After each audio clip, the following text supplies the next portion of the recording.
Hello, everyone. Welcome once again. This doesn't sound like it's doing anything. Oh, yeah. What is it? Okay, there we go. Um, yeah, can you hear online? Okay. Yeah, so welcome everyone again. Um, so we'll do a, last week we meditated or we discussed, did we do any meditation? A little bit, yeah. Let's see. Last week we were talking about the one method for generating bodhicitta, the sevenfold cause and effect method for generating bodhicitta. So the other method is called equalizing and exchanging self with others. So that's what we'll work on tonight. Is that method, that second method for generating bodhicitta.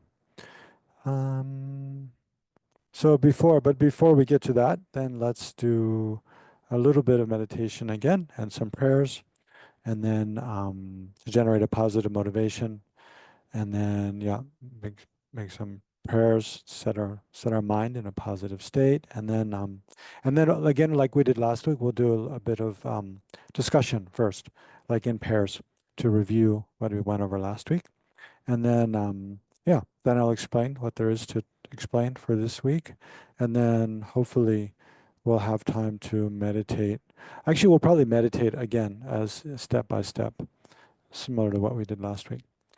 Okay, so first just get comfortable in a meditation posture and um, yeah, turn your mind within and just spend some time, checking your own state of mind, state of your body. Relax, as you breathe out, let any tension or tightness or discomfort flow out. And each time you inhale, imagine drawing in kind of restoring, healing kind of light with the air. It fills your body.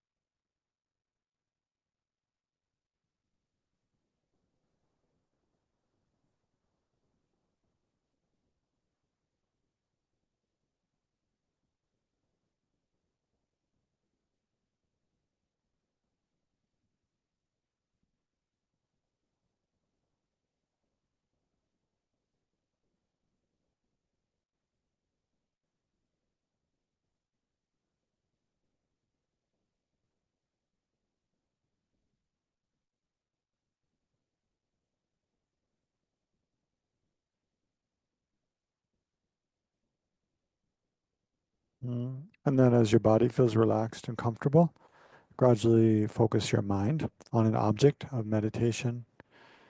You can observe the sensations of breathing or observe your own mind or another object of placement meditation.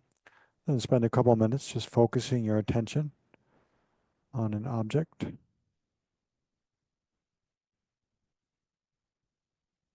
or just being aware in the present moment.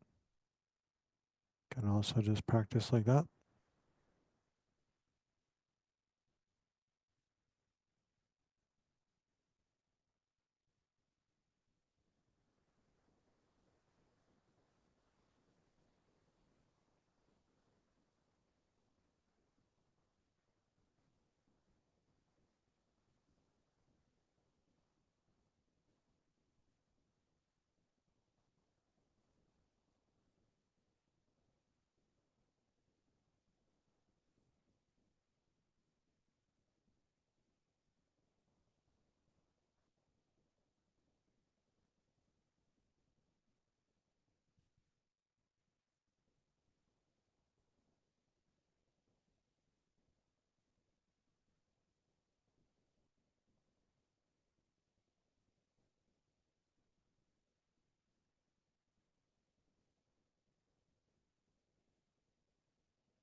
Mm.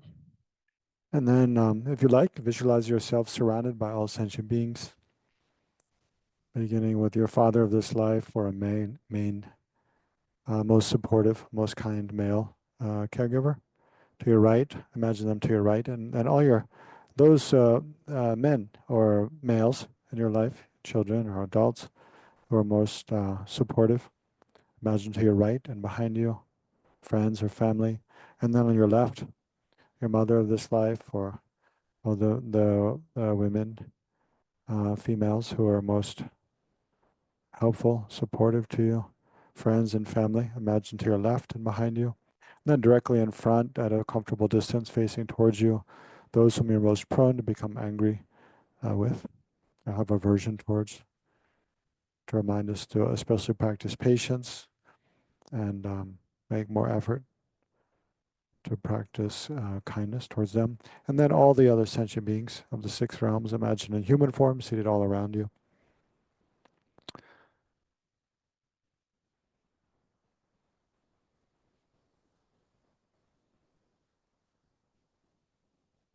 And remember equanimity, which we discussed in the first session, trying to generate an equal sense of concern for all sentient beings, which is not contingent on how they treat us. It's unconditional. Recognizing that they're all the same as me and wishing to have happiness and be free from suffering.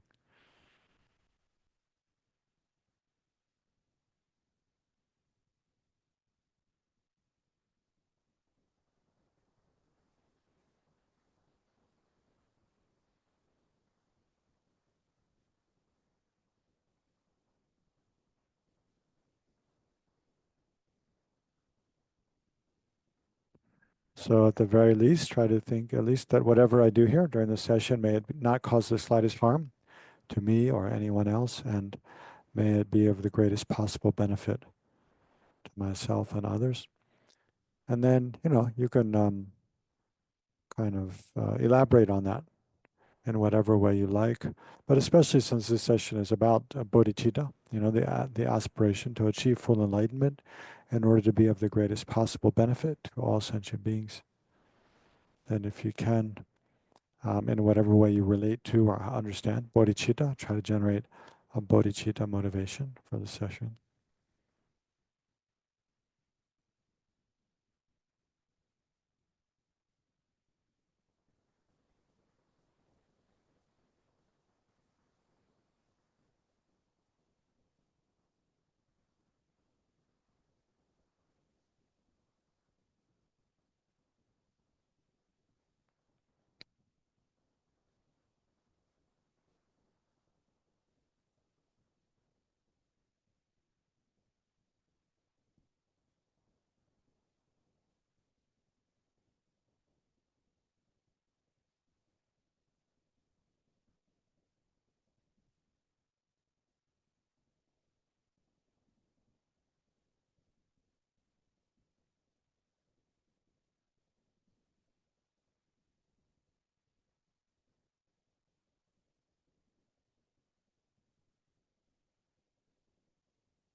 Mm. And then if you like, you can visualize Shakyamuni Buddha or a field of refuge in the space in front, and we'll recite some praise to Shakyamuni Buddha and refuge prayers. Uh, yeah, why isn't that showing on the screen over here?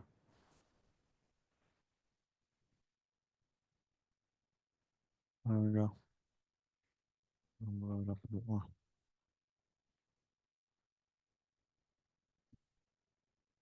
Mm. Yeah, so remember, Shakyamuni, everything we're learning in this course is all taught by Shakyamuni Buddha, who lived 2,500 years ago.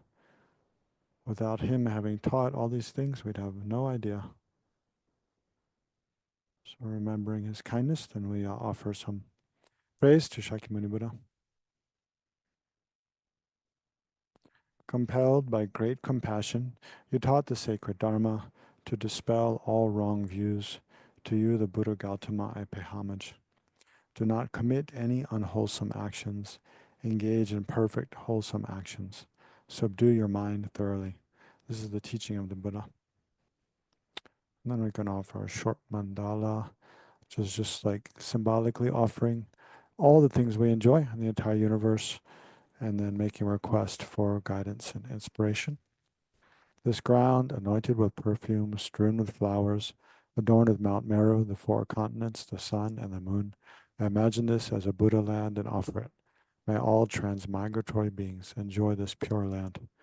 Idam Guru Radha Mandala Kandiratayami. Then we'll just go straight to the refuge and Bodhichitta verse.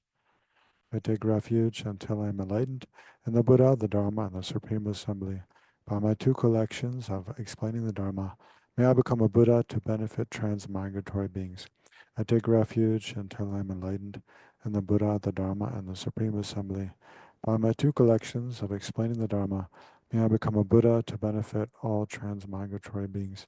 I take refuge until I am enlightened in the Buddha, the Dharma, and the Supreme Assembly.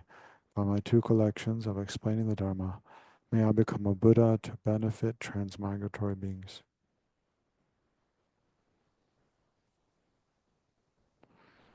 Okay, so now we'll do a little review. Again, we'll break out into breakout groups and pairs. We'll do it. Last time we did threes. This time we'll just twos to give you each a little bit more time to talk and share share your understanding, what you remember from last week. So yeah, online in breakout groups, and I'll share the questions. I'll put them in the chat, and yeah, I don't know, when you're in the breakout rooms, can you see the chat? Can you get messages from the chat? I don't remember. No, I haven't get it. No, you can't. You can send a message before people go to the breakout rooms, Geshe. Okay, yeah, I'm gonna send right now. Okay, wait. Not gonna break you out yet. All right, how do I do this? Where am I? Okay, hold on. I've been meaning to send the questions all week and I didn't get to it till this afternoon to make questions. All right, questions are sending now. They're arrived.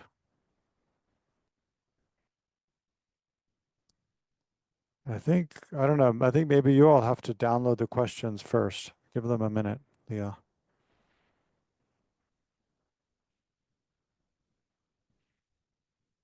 Last week we did 10 minutes. What do you feel like?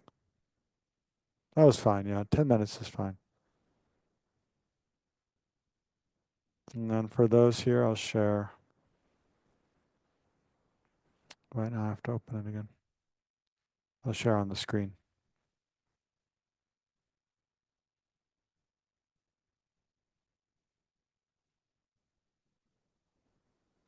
In the rooms.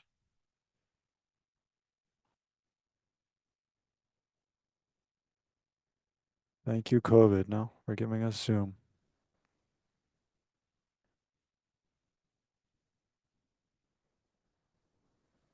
Introducing us to the world of online things. Okay. So why don't you, you here in the room, pair up with someone you don't know is better. You know, take opportunity to meet someone new. And then, here are the questions. And although most of you kind of know each other a bit already, no?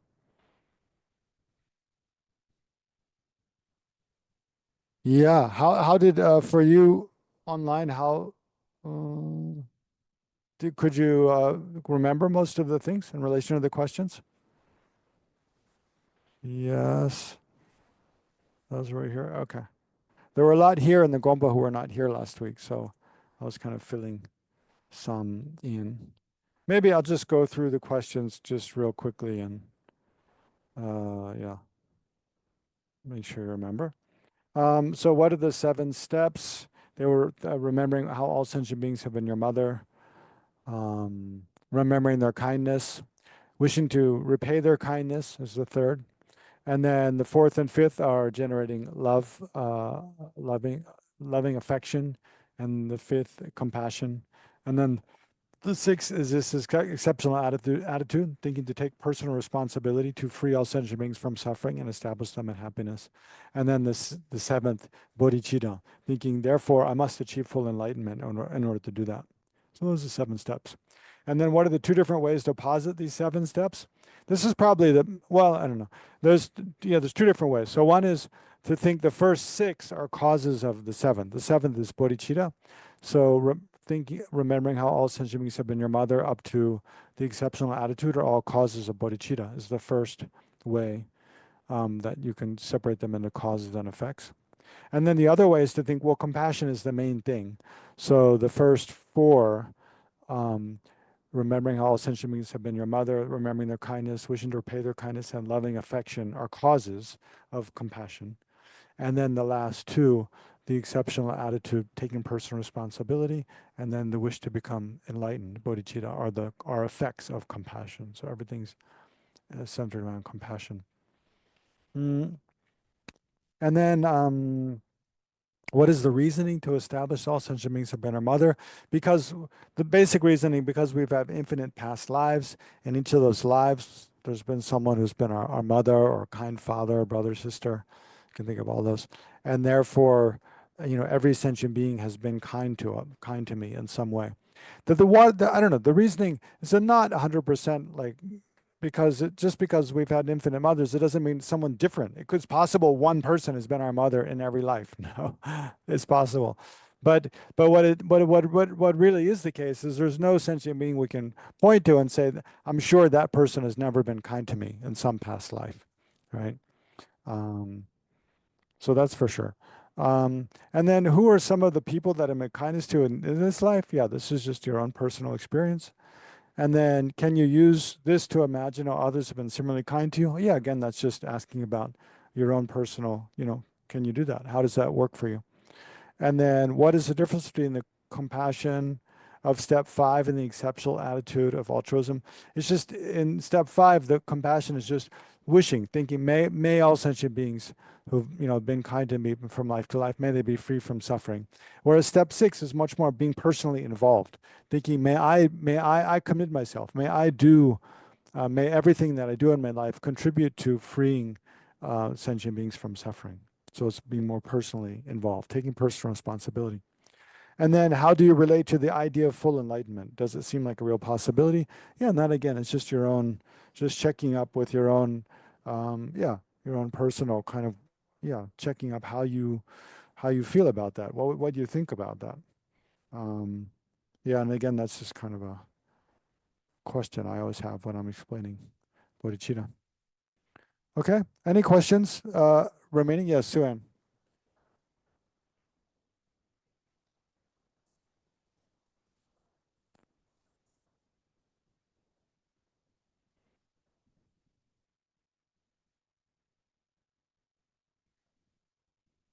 Mm, it's not like making instant noodles for sure. Like the mind, what?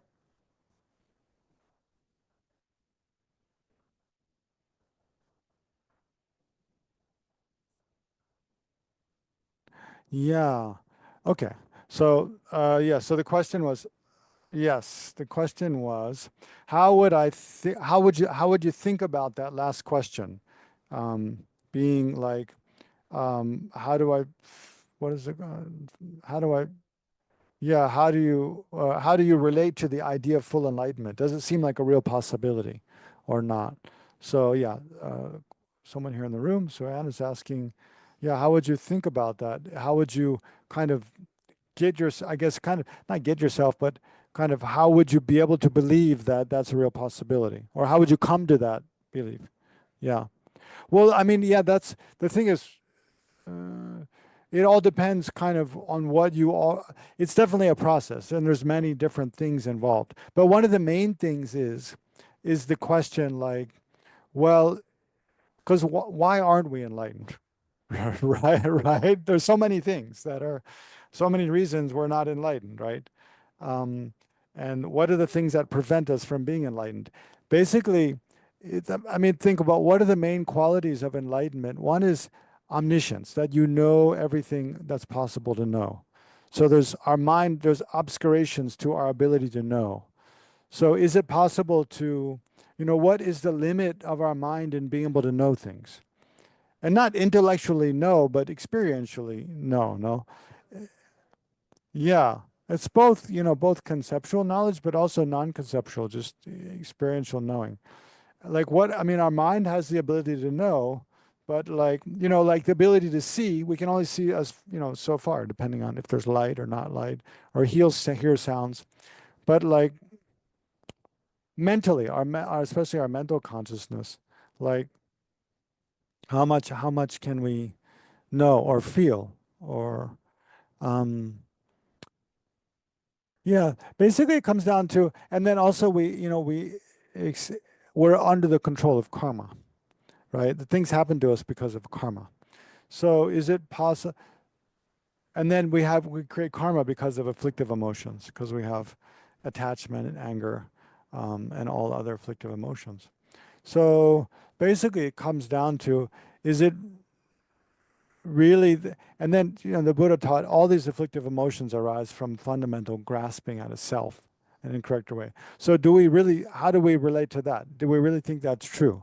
If that's true, because that grasping at a self is a misapprehension, then it's possible to eliminate that with wisdom, recognizing how the self really exists. And then it's possible, when we stop grasping at a self so tightly, in a way, it's possible to be less selfish and self-centered and genuinely care about others as much as or more than we care about ourselves, right? Um, and then it's possible then that all the other afflictive emotions, like when we feel in competition with others, we're attached to stuff we like and averse to stuff we don't like, that all goes away, right? And we just kind of care about, every sentient being and everything in the same way we care about ourselves now. And we don't see the true self and others as separate. And then, by increasing this sort of caring about everything and the wisdom, recognizing dependent arising, that all purifies the mind, and then we can increase that, kind of wisdom and compassion, basically, more and more and more until even the just traces of kind of selfish concern are gone, right? So that's kind of yeah. But the thing is, I mean, there's all those different steps involved. So the question was meant just for, each, you personally, just to check, like, where do I stand? Not that you have to know all those steps, but generally, like, how do I relate to this idea of enlightenment, that I can become fully enlightened, right? And that relates back to, well, what do I understand that to mean, full enlightenment? And then how do I relate to that? But yeah.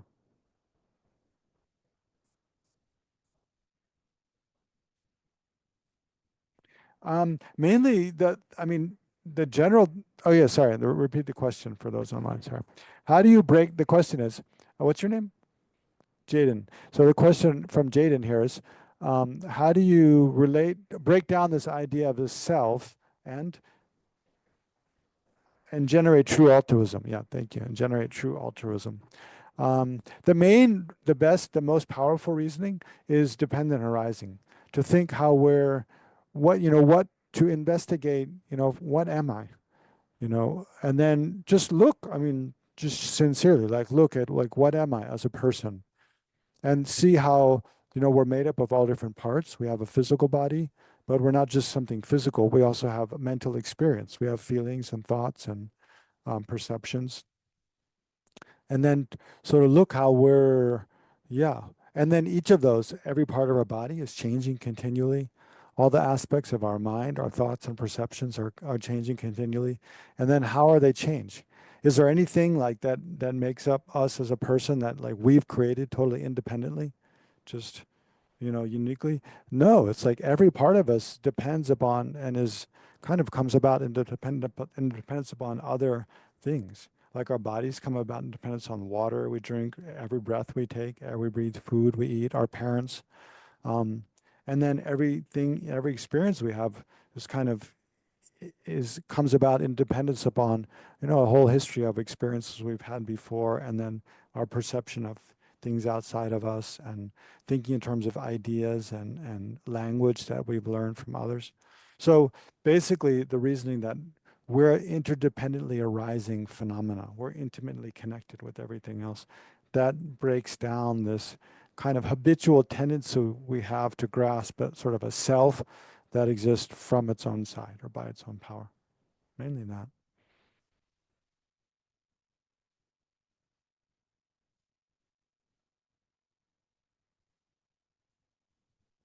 Well, I mean, but it's kind of like a wise selfishness. Like, it's not that we don't exist. I mean, to think like I don't exist and so I should just work for others. Well, then who is it that's working for others? No, if you don't exist. So it's not that we don't exist. We do exist, right? But the way we exist is as something interconnected with others. So if we really genuinely reduce the kind of grasping at the independent self, then the self that we do care about, it's like by caring about the self that actually exists, by the way, we're caring about others. Because it's true that if we if we don't take care of ourselves, then that affects others, right? If we're unhappy, we're unhealthy, we're kind of miserable, then that affects others, right? So actually by taking care of ourselves in a wholesome way, we're actually benefiting others. By benefiting others, we're also benefiting ourselves. They're both part of the same thing because we're all part of kind of the same thing.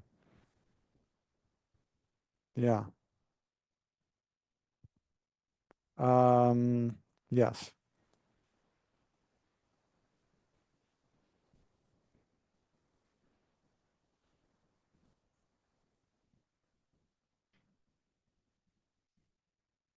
Is it possible? I think it's possible. Stuck in one of the points. For example, you have this thing number four, and then you go to number five, and it's not working. So you fall back at the beginning. Mhm. So yeah, I was wondering if there's continue back. Yeah. Did you hear that online? Could you hear? No? Okay. So, yeah, yeah, we tried. We tried. So Regina was asking, sometimes in the sevenfold cause and effect method, when you're meditating on each of the steps one by one, sometimes you come to one step and it's just not working. It's not, yeah, kind of moving your mind or having some effect on your mind. So then you fall back to the one before. So is there some kind of trick to go through them? Um, Yeah. No, I mean, there's no special trick, I think, but well, then, I mean, it's just like anything, if you're meditating on it and you feel like the way the instruction is given, the way you think you're supposed to be meditating is not working, then ask, well, am I sure I have it right? And then why isn't it working? I mean, that becomes what we're going to learn from is what's going on with me that it's not like you come to loving kindness, generating the wish that self and others have happiness and well-being, and that's not somehow you're just not getting any, doesn't feel anything. It's not having an effect on your mind. Then the question is, well, like, um, why not? And then see what arises. No? Use your own inner kind of wisdom to check. But also, it's not like you don't feel like you have to force it. No, if it's not working and you feel like just meditating on the step before, that's also okay. Yeah. Uh-huh. Hmm.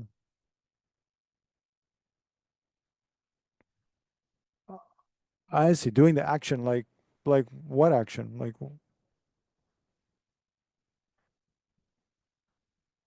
mm, mm, yeah, yeah, yeah, yeah, yeah.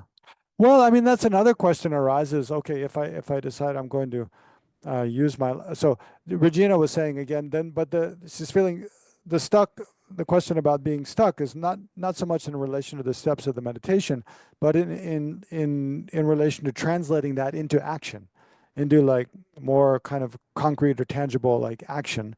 But then you feel like you can't act, like you feel stuck about how to translate this attitude into action, right?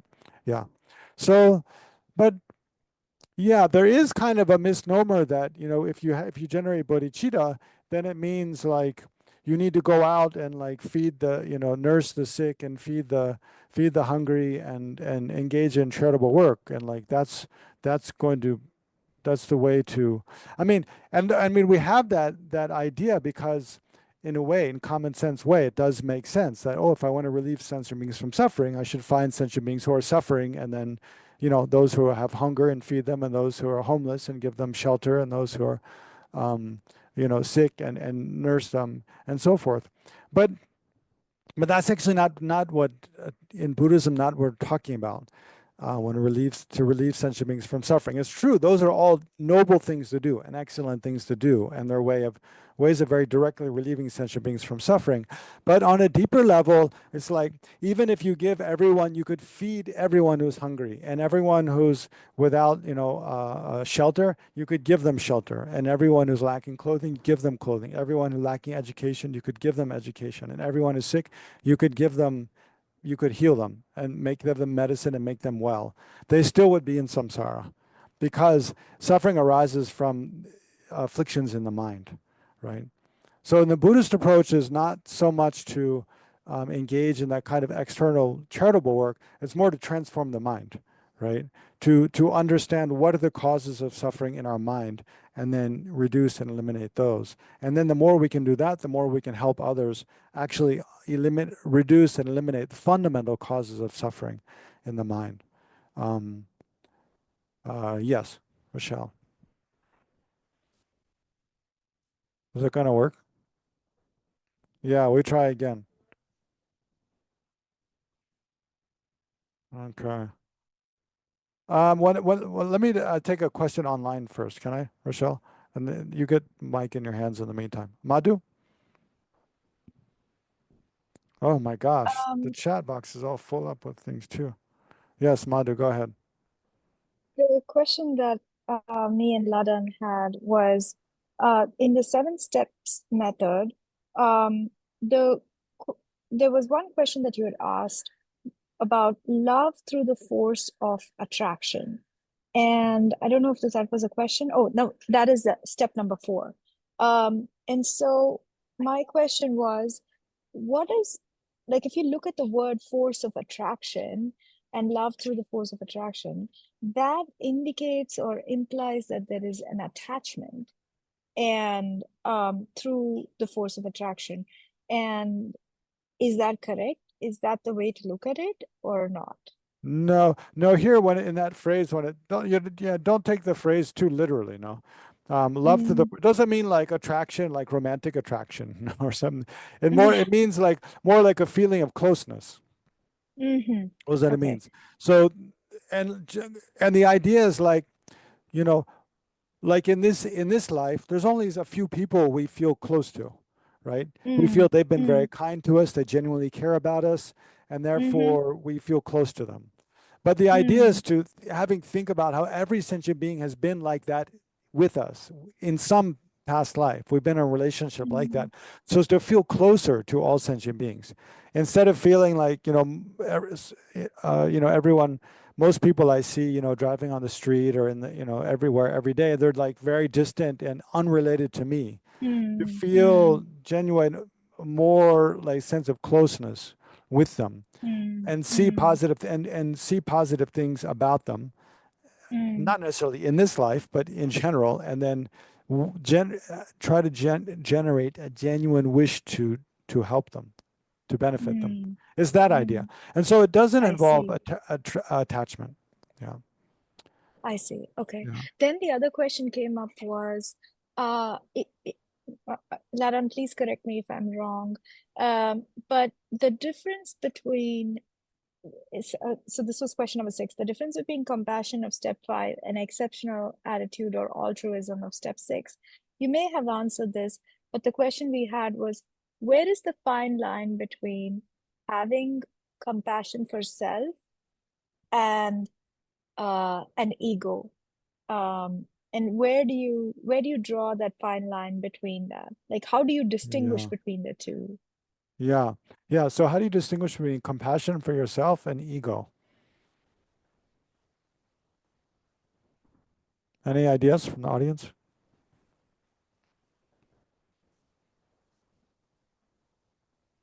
If you have the altruistic attitude, then compassion for self and ego, that helps distinguish between the compassion for self and ego.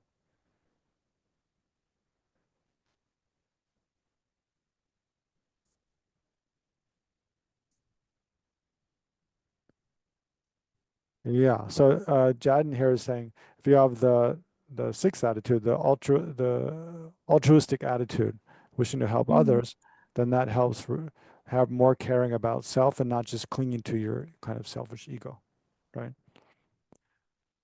Leah, use the mic, Leah. Oh no, it's over all the way over there now. Okay. Equanimity. Leah's saying equanimity is the key. Equanimity, where you're equally caring about self and others. Yeah. Yeah, that definitely helps. Yes.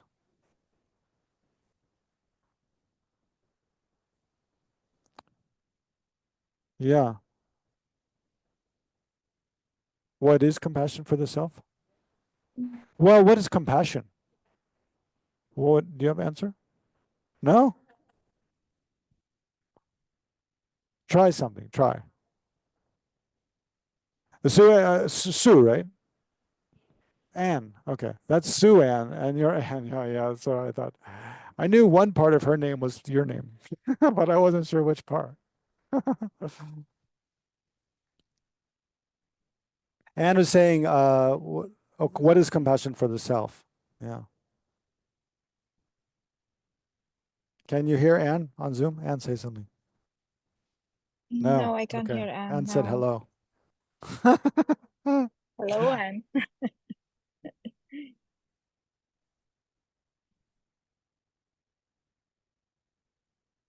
What is compassion?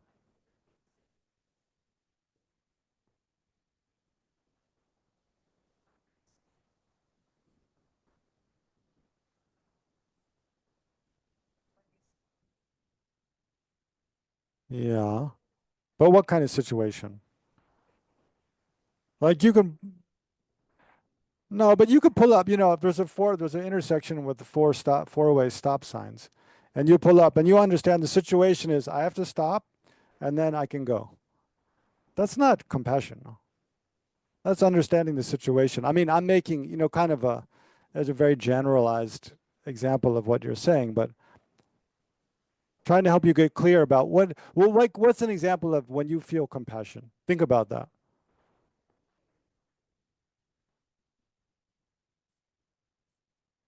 Yeah. And why? Because,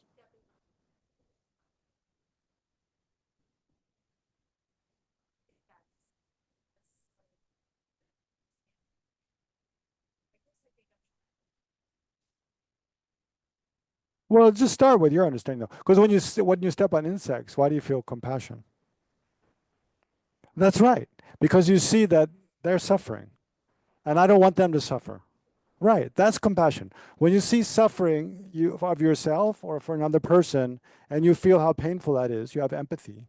Empathy is when you feel a sense of, you're, is mostly used in relation to others. You feel a sense of someone's pain, and then compassion is wishing for them to be free from that, right?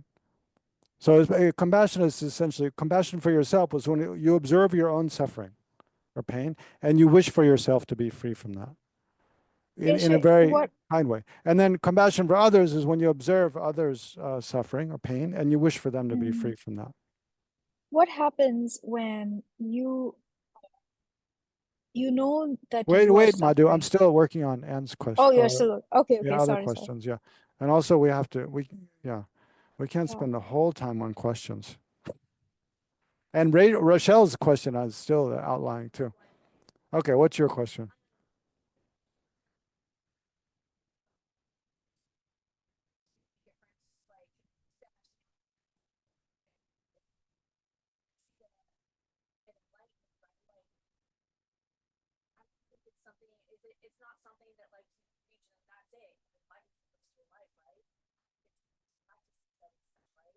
Mm, right. Yeah, yeah. B. It's like you reach enlightened and you're like, I'm enlightened. But also, so Rochelle, sorry, repeat the question for y'all online. Rochelle's asking, can you just, is it the 7 steps? Is it like a very fixed order? You have to go from 1 to 7?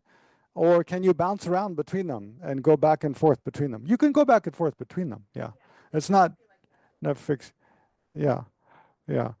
And then but once you're enlightened, yeah, I mean, it's a big question. Well, what happens once you're enlightened? Do you have to continually practice those, the different steps to brought you to enlightenment? No, because at that time, everything is just automatic. No, it's like when you're riding a bicycle, you have to do specific things. You have to remember, okay, keep the handlebars this way and pedal, and then don't lean too far this way, don't lean too that. There's like but then once you learn to do it, everything's automatic. You don't have to think about doing it. You just get on and you go, right? Or anything that you do, anything that you practice a lot and becomes very automatic, like playing an instrument or painting or any skill like that, that just becomes like automatic. Or cooking, if you cook the same thing again and again and again, when you cook that dish, you don't have to look at the recipe and measure everything. You just like, okay, a little of this, da, da, da, da, okay, done.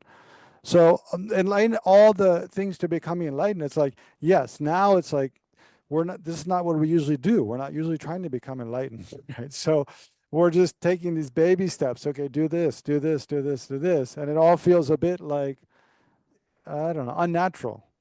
But then as you do it again and again and again, it all becomes just natural and spontaneous. And that's just how you are, is what, as a person, like you're continually riding the bike, doing a great job of it. And you're continually benefiting others. No? Yeah.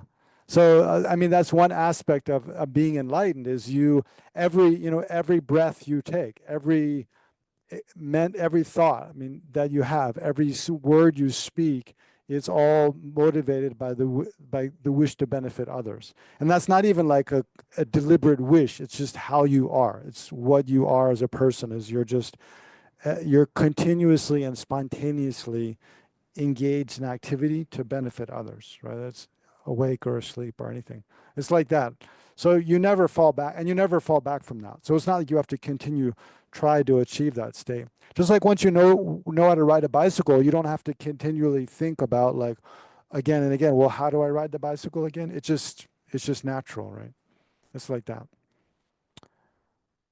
Okay, let's stop there with questions. And although there was one online, someone online asked, do you feel if addressing the mental suffering, all others will fall in line? And no, it's not a matter of like others have to fall in line. It's not like that. The what I was saying is more like if the more we can learn to address and resolve our own mental suffering, then the more we can be a resource to others to do the same. We can be, yeah, we have the space and the capacity to help others. It's like any difficult experience. If we had someone bullying us in school and then we tried different things and it didn't work, and then we finally figured out the one thing to deal with this bully to make them stop. No, then once we know that, we see them bullying other kids, we can also help the other kids. We tell them, oh, there's this, you do that, and it stops. But it's more like, it's not so much about affecting other people. It's about learning to deal with our own, problems that we face. The better, you know, it's true. Like every challenge, every problem we face is like an opportunity to grow in relation to that challenge. And then, so the more we can grow. I mean, the danger is that some problems are just so big we become completely overwhelmed, right? And can never recover from it. That's also possible. But the more we can, you know, kind of take up the challenge and learn to deal with different, learn to handle different challenges we face in life and then grow from it, then the more a resource we become to others. So the process of becoming enlightened is like that but on a scale of like many lives. No.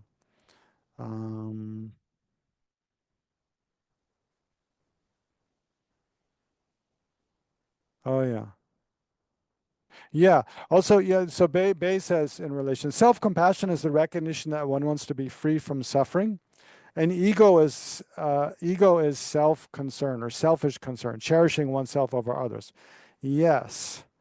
Um, yeah. Although ego, you have to be a bit careful about the word ego because ego is like a sense of self. So usually when we talk about ego, it is in the way Bay is describing, where it's like a selfish concern and it's like a self-importance, where I'm more important than anyone else. And so it's being egotistical is like that, thinking I'm better, I'm more important, is kind of arrogance.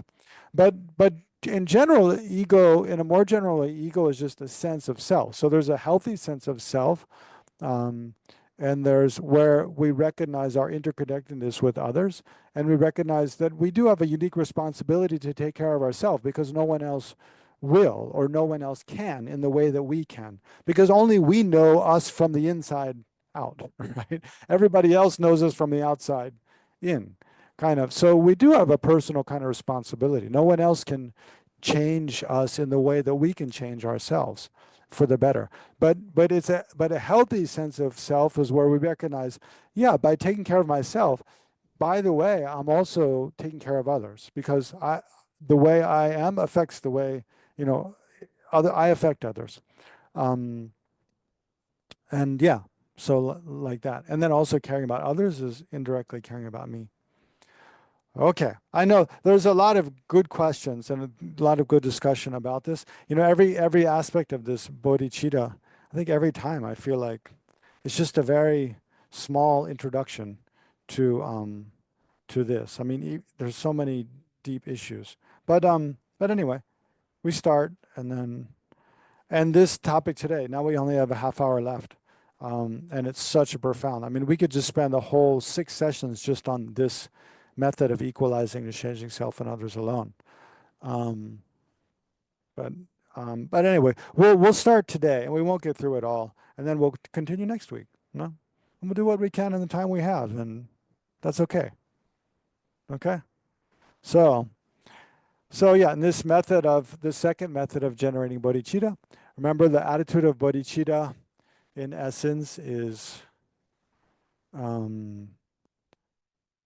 yeah, in essence is wishing to do whatever we can to benefit others. No, recognizing that others are naturally like us, and others we're not something separate. No, and that paradoxically, it's like if we want to be happy, if we are exclusively concerned with like thinking I want to be happy, I want to be happy, how can I be happy? Actually, you make yourself miserable that way.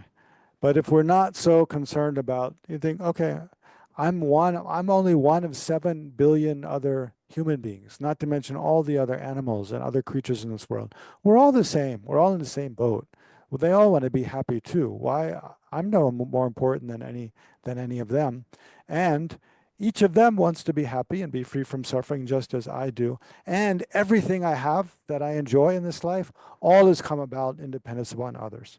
Right? Beginning with my parents who conceived me, and then the people who gave birth to me, those who raised me, and those who, from whom my friends, teachers, everything that I've enjoyed, food, clothes, entertainment, everything that I've enjoyed, my body, all my mental experience, all comes about in dependence upon others. So, I should, how wonderful if I can use my life to repay that kindness, to bring something good into the world, right? Irregardless of however others treated me or not, like, yeah, that would be good.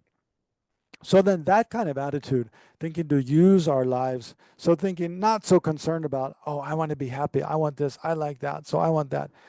That's the way to make ourselves miserable. To think, I don't need it. I don't need much. I'm okay with just, just the necessities to sustain my life. And then if I can use my life to bring some good and some light into the world, then how wonderful that would be to repay the kindness of others. So with this attitude, thinking, how can I use my life to at least not harm and if possible to benefit others?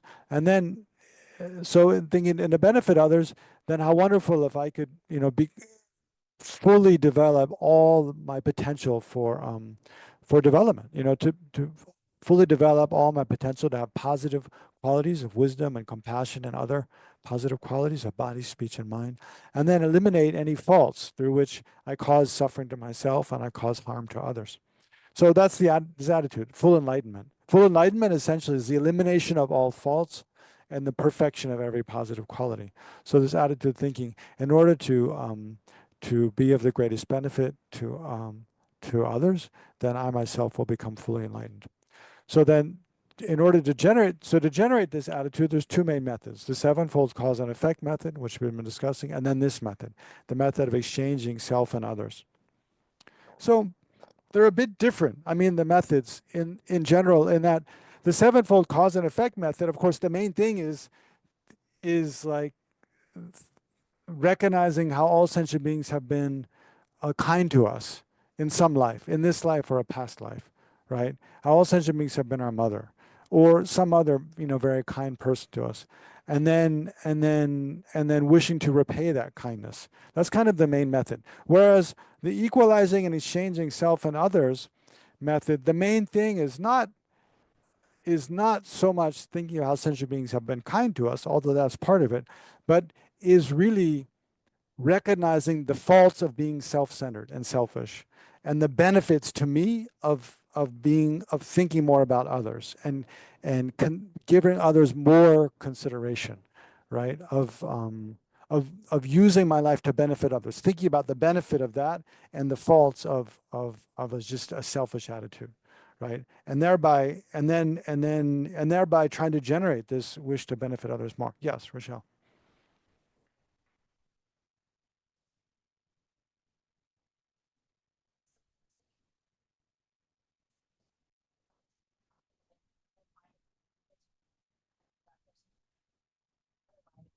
Like, would it be helpful to say, like, okay, we'll start off by, like, imagining that that person has been nice to anybody at some point, like, as a child, like, Mm-hmm. at some point they have.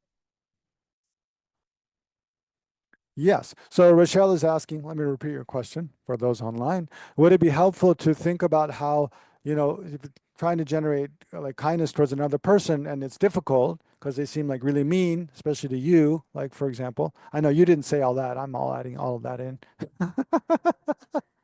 I'm trying to make up a more juicy story here. But to think about how that person has been kind to someone, even, okay, don't think about past lives necessarily, but just in this life, how they've been kind to someone at some point in their life. Yes, that'd definitely be helpful, right? Because one big difficulty we face is like looking at some people who we just don't know at all, and the way they look, they don't look like a very nice person, and maybe they haven't treated me very well, and then just focusing on that, then it's very difficult to generate. But if we think about how, well, they probably have, a spouse, or they have a child, or they have a grandparent they've been kind to. They've been kind to someone at some point in their life. Then, yeah, by focusing on that, it kind of makes it much easier for us to be kind towards them. So definitely that would help. Yes. Yes. Okay. Yeah. So, um, yeah, so the main thing, equalizing, exchanging self and others is, um, yeah, recognizing the drawbacks of being totally selfish and the benefits of being altruistic, in short. Okay. So, but we'll look at under these three headings, reflecting on the benefits of equalizing and exchanging self and others. So some of the benefits in general, eliminating the two obstacles. So two obstacles to equalizing and exchanging self and others. And then the actual method, which has 5 steps, which we'll come to. And maybe just for just to know, yeah, these two different methods, they have two different lineages, right? They both come from Shakyamuni Buddha, but the sevenfold cause and effect method was taught primarily by Arya Asanga, and then came down to Atisha and then Lama Tsongkhapa. So for those who don't know about that, that's okay. Don't worry about it. Those who know, then just to remind you. And then the sevenfold cause and effect method came through Manjushri, and then was especially emphasized and taught by Shantideva, and then came down to Lama Atisha and then Lama Tsongkhapa. So both of these methods were taught and brought to Tibet by Lama Atisha and then have been remain in Tibet. But in general, it's like the sevenfold cause and effect method, because it depends mainly on remembering the kindness of our mother or someone else who's been very kind to us, and then associating that with all other sentient beings. So it's a bit more like based on kind of faith in a way. Whereas the equalizing the changing self and others method, it's based a bit more on kind of a reasoning and involves more understanding of dependent arising and emptiness a bit more. So yeah, anyway, they're different a bit, but you'll see as you go on. So then reflecting on the benefits, yeah, and here I just quote some verses, 4 verses from Shantideva, where he says, yeah, and these are very powerful verses that His Holiness Dalai Lama, he quotes again and again and encourages all to meditate on every day. Says, so Shantideva says, whatever joy there is in the world, all comes from desiring others to be happy. And whatever suffering there is in the world, all comes from desiring myself to be happy. Okay, now I have to qualify that a bit because, why are we even, because here I'm saying, like His Holiness always says, it's okay to be selfish, but be wise selfish. So, right, so the whole point of like meditating on loving kindness and compassion actually is because we want to be happy, right? And that benefits us. But it's happy in a wise way, right? It's thinking what really brings not just superficial, temporary, kind of hedonistic pleasure, but what brings eudaimonia, like long-term, lasting, wholesome pleasure that's beneficial to me and also beneficial to others, right? So that's what when Shantideva says, whatever joy there is in the world, all comes from desiring others to be happy. It means having this altruistic attitude actually brings you the deepest joy. Think about like the joy that parents have from raising their children, because it's really kind of a selfless love. I mean, it's mixed with attachment, of course, or when you really, deeply care about another person in a very genuine and kind of selfless way, it really brings a kind of unique joy that in a way nothing else does, right? And it's that kind of very pure joy that you increase more and more in relation to all, and then leads up to enlightenment. So whatever joy there is in the world, all comes from desiring others to be happy. It makes the mind vast and kind of carefree. Like whatever happens to me is okay, as long as, I can use my life somehow to benefit others. And whatever suffering there is in the world, so this very small, narrow, kind of petty mind, all comes from desiring myself to be happy in a small-minded way, right? In the long term, of course, we want to be happy, that's fine. But what need is there to say much more? The childish, so there he clarifies a bit, the childish work for their own benefit alone, the Buddhas work for the benefit of others. Just look at the difference between them. Yeah. I was talking with someone yesterday about someone who works for Facebook, about Michael Zuckerberg. And I remember when Facebook like first started off, it seemed like kind of this altruistic enterprise, to connect people, just like, your Facebook, like your yearbook, your high school yearbook, see all the people in it. That's what it's named after, right? A Facebook, where there's just pictures of faces in a yearbook, And it seemed like this really nice thing, like, oh yeah, we can connect with people that I haven't, classmates and family members that I haven't been in touch with a long time. But then gradually it became more and more perceived as just like another profit-making enterprise, right? Just something to make money. And Mark Zuckerberg, kind of used to have kind of a good reputation, like this guy who started this cool app. But now he's kind of, the reputation is more like this money-hungry, like capitalist, no, who will just do whatever they can to like make more money and sell all our personal data and you know, kiss up to whatever political powers that be. So anyway, I was just talking about this person, like, what is the, I don't know, from a person who's working for Facebook on the inside, what is your perception? But you can see, I mean, it's like, I was just thinking when he says here, the childish work for their own benefit, that's kind of a view of how you could, I mean, even in just outside of Buddhist circles, when we look at people, maybe famous people, and it seemed like, I mean, Elon Musk is a bit the same. When he started Tesla, he's like, yeah, I want to save the world from climate change, so I'll make a electric car company, which is true, it's a good thing. But then like, get more money, it's like money and power corrupt, absolutely. It seems to get more money and power and then seem like the reputation. I mean, I don't know the reality, and I'm not trying to make any judgment about people, but just the general perception in the public sphere is like become quite selfish and childish in a way. So, yeah, because it looks like, yeah, the more we perceive that other people are just self-interested, then it looks childish, right? So what need is there to say much more? The childish work for their own benefit. The Buddhas work for the benefit of others. Just look at the difference between them. If I do not actually exchange my happiness for the suffering of others, I shall not attain the state of Buddhahood. And even in cyclic existence, I shall have no joy. So that's this method, is recognizing essentially that how the more I'm just exclusively concerned with what I want and what I need on my own in a selfish way, my own selfish interest, and not caring about others, right? So a measure of like a detrimental selfish concern is when the more concerned we are with ourselves, it means the less we are concerned with others, right? Because we see ourselves and others as something totally separate and in competition. So when we see that this exclusively like selfish concern is really a source of a lot of problems in our life and suffering in our life, loneliness, you know, low self-esteem because we're always comparing ourselves to others, jealousy, and then anger because when other people treat us or do things we don't like, we get, you know, angry at them and want to harm them. So that seeing this selfish attitude as something I need to reduce and get rid of, and thereby see caring about others as a way to help me overcome that, right? And a way of caring about others is recognizing how others suffer, just like I do. They have problems. So then we do this kind of meditation where we imagine, you know, may the suffering of others ripen upon me.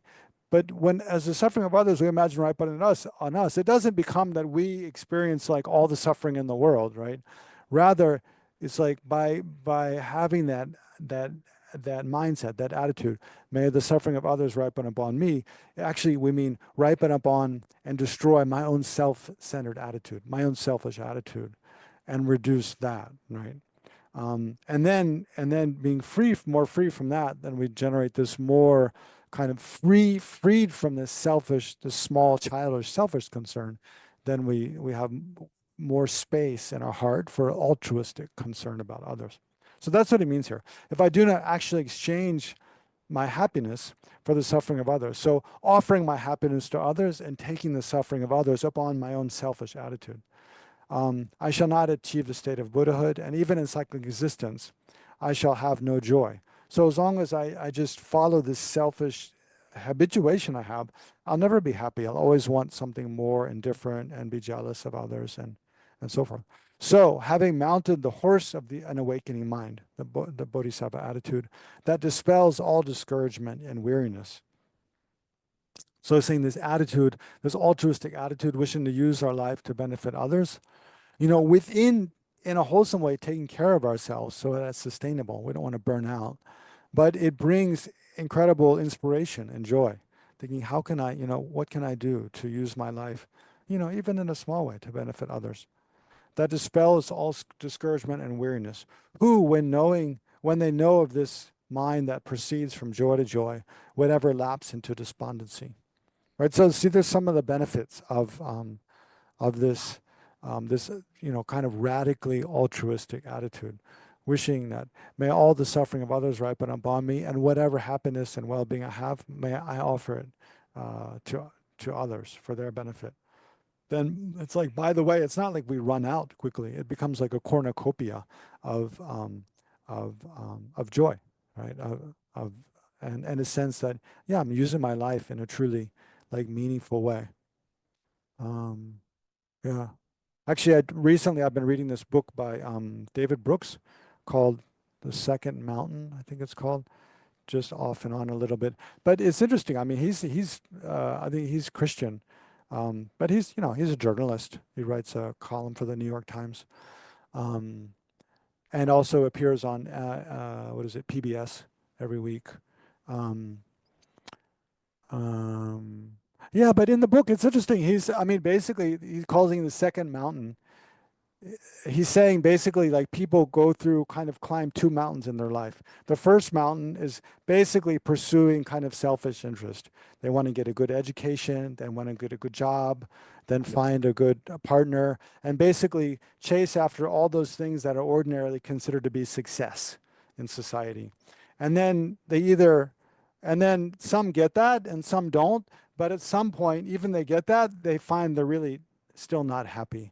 And then others, they meet, you know, radical problems in life, you know, major illness or someone close to them dies or something tragic happens, and it totally shifts their outlook. And that many people then they kind of reframe their whole life, and they that many that they did recognize that actually if I want to find fulfillment in life, I need to dedicate my life to serving others, right? And there's many people in different ways they come to that conclusion that actually a more meaningful life, much more than chasing like worldly success, is like dedicating my life to using my life to benefit others in some way.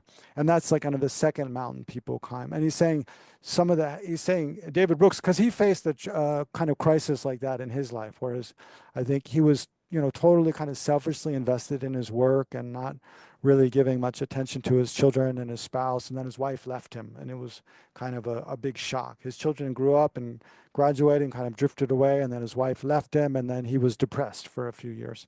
Um, and then, yeah, he recognized he needed to use his life more to work to benefit others. So, yeah. So that's kind of, yeah, what Shantideva is saying. As long as we're striving just to for the eight worldly concerns, to have praise, have more property and wealth, have power and influence and big reputation, like that. Those things won't really bring us happiness. If we can stop chasing those kind of egotistical pursuits and recognize, you know, everything that we have comes about through the kindness of others, and use our life to repay that kindness, to work for the welfare of others in a selfless way. That's what will bring true happiness in samsara and also lead us to enlightenment. Um, okay. Well, since we only have 10 minutes left and we don't want to stop without doing any meditation, and I think we've talked about plenty of things now that we have stuff to meditate on. So let's meditate, and then we'll just continue this from where we left off next week. So yeah, just kind of clear your mind a bit and wiggle around. Yeah, if you need to stand up for a minute or two, you can stand up, stretch a bit.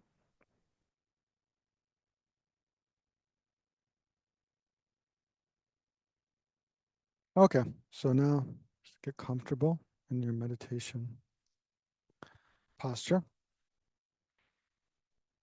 And if you like, take a few deep breaths, gradually relax your body and draw your attention within.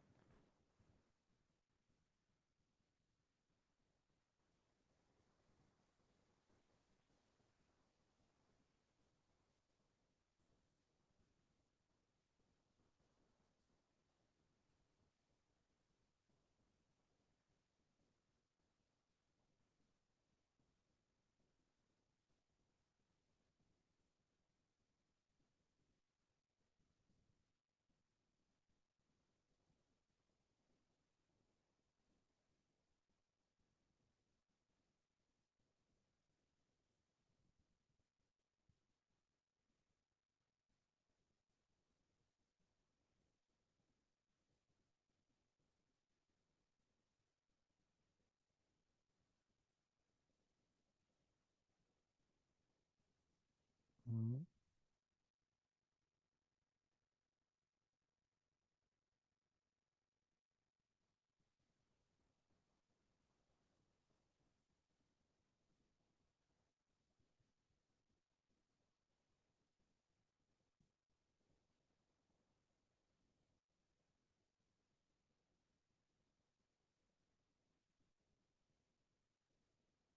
Mm. So let's meditate basically on two different points. The first, looking at just the false, actually just one point, because we just have 5 minutes. So let's look at the faults of the selfish attitude, selfish mind. So just try to remember a clear example from your life when clearly you're being completely selfish, right? And try to remember that, yeah, clearly, and see how you felt in that state and what kind of problems, right, it led to, right? So, yeah, just that. First, remember an instance when clearly you're being very selfish, had a very clear self-centered, selfish attitude.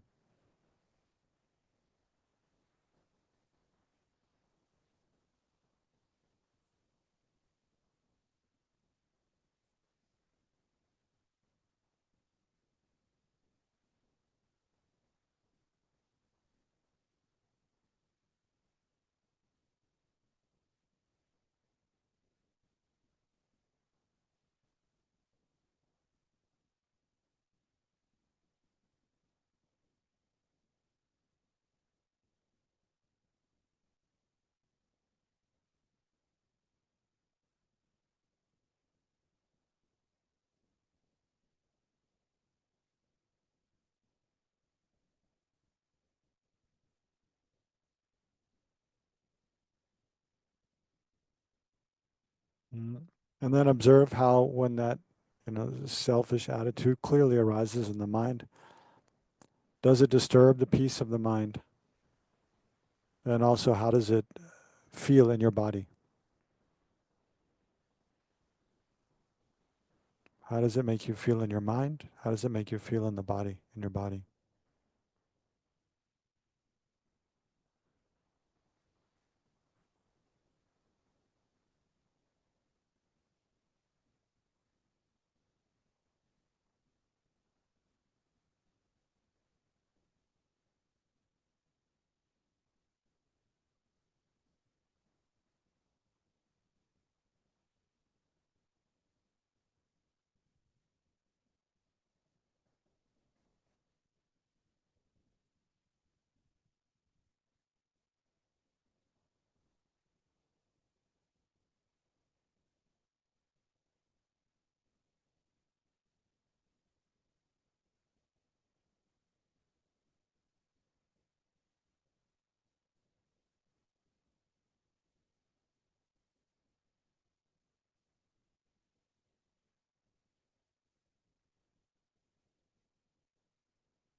And then what kind of problems does it lead into? In that particular case you're thinking of, did it lead to different kind of problems?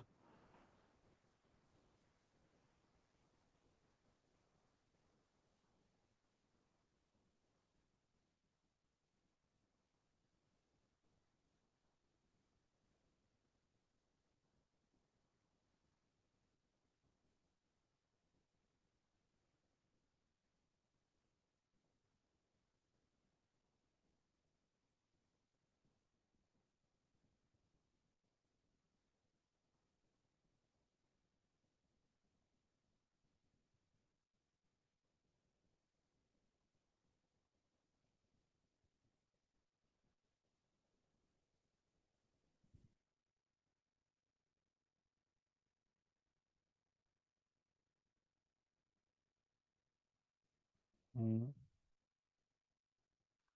Yeah. Okay, so our time for this evening is already over. It goes so fast, no? So I'd encourage you for this week, I mean, in the coming week, if you'd like to do some meditation, just think about the faults of self-cherishing, the self-centered attitude, selfish attitude. I mean, it's such an important thing, and it's something that plays such a big part in our lives. You know, it's like it sneaks up all the time. Um, so yeah, it would be excellent just to, if you can, spend time during the week when you meditate a little bit, just like this. Try to get a clearer picture, you know, by thinking of instances in your life so far in the past when you've clearly been very selfish, right? And then get a clear picture in a very obvious ways when the selfish attitude arises, how it arises. For example, when we're tired, we're much more likely it arises very clearly. Whenever we're irritated with other people, usually it's there, no, below the surface. When we're jealous, it's always there. So, and then try to see how other instances in your life when this strong selfish attitude arises and how it leads to problems, right? And then another way to look at it, so that's like trying to identify the selfish attitude and then looking at how it leads to problems. Other way, you can also look at it the other way. Think of different um, like problems that have arisen in your life, especially in terms of whenever you harmed others. Things, you know, times in your life when you've said things or done things that were harmful, especially to others. Then check, did that arise from a the same selfish, self-centered attitude and concern? So the bigger question we want to ask is it true that, you know, every instance of negative karma I create is motivated fundamentally by this selfish attitude or not? And therefore, is it true that every experience of suffering I have comes from this selfish attitude? So that's a lot to to contemplate for a week. So if you can work on that, that would be excellent. Okay, let's dedicate very briefly then by whatever, rejoice in whatever virtue we've created during this session, oneself and the others, the other participants here in the Land of Medicine Buddha and also online. And rejoice in all the virtuous things that countless other sentient beings and enlightened beings in the world do to bring benefit to the world. So we're rejoicing, and then think of that ocean of merit. We create ocean of positive energy. Then we dedicate. In short, may we ourselves and all sentient beings be free from every form of suffering and have every form of well-being and happiness. May Buddhism and all spiritual teachings that bring benefit flourish in the world. May the world become a place of peace and harmony and and plenty for all. And bring to mind any other prayers or dedications you'd like to make.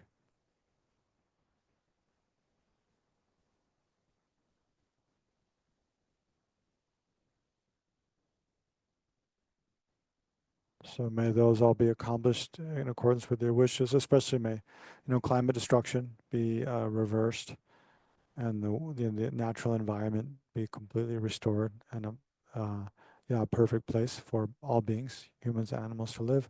And may all the wars in the world, especially in Ukraine and Gaza and the Middle East, be quickly ended. And may all beings everywhere live in peace and harmony with one another. And all those who've recently died, may they quickly take the best possible rebirth as a human being or in a pure realm and be able to meet with all the conditions to progress on the spiritual path, which is most beneficial for them. And may this Dharma Center hosting this event, Land of Medicine Buddha, may all its Dharma activities flourish and be free from every obstacle. as well as all those connected with the center. Okay, thank you all, and yeah, see you next week. Thank you very much. Thank you very much, Geshe. Thank you, everyone. Thank you. Thank you, Geshe.